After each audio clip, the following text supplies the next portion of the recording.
Could Donald Trump really try to seek a third presidential term? It should be impossible, but Trump loves to keep the idea alive. It will be the greatest honor of my life to serve not once, but twice, or 3 times, or 4 times.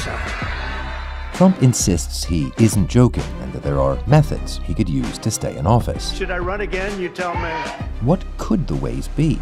Trump's obstacle to a third term is the 22nd Amendment to the U.S. Constitution. It was ratified in 1951, after Franklin D. Roosevelt became the first president elected to a third and then a fourth term. It states, "No person shall be elected to the office of the president more than twice."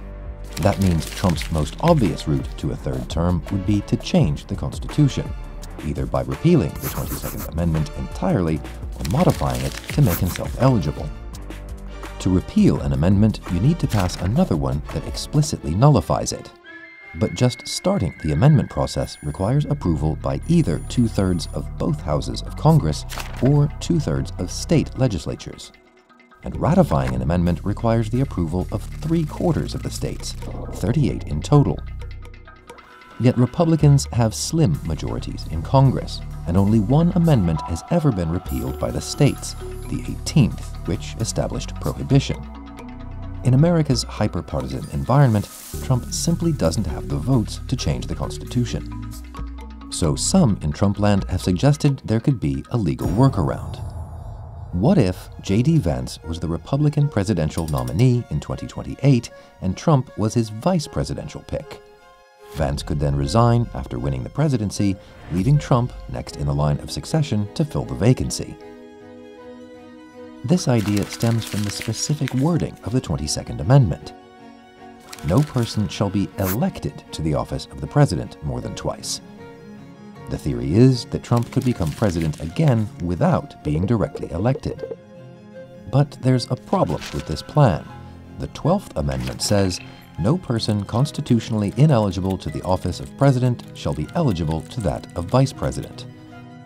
Put simply, if you can't run for the top job, you can't run for second in command either. This loophole has never been tested in court, but most constitutional scholars believe it would fail. Apart from those, Trump's remaining paths would venture outside the bounds of legality entirely. He could simply ignore the rules and run for president anyway, daring the courts to stop him. A move like that would be unprecedented and blatantly unconstitutional. But as Trump showed after losing the 2020 election, that sort of thing won't necessarily stop him from trying. So there's no credible legal path for Donald Trump to serve a third term. And right now, there are no indications that he's actually laying the legislative groundwork to attempt a run. So why float the idea at all? Trump's allies inside and outside the White House have nothing to lose by flattering the president with talk of a third term. And Trump himself might be making a move to avoid political irrelevance.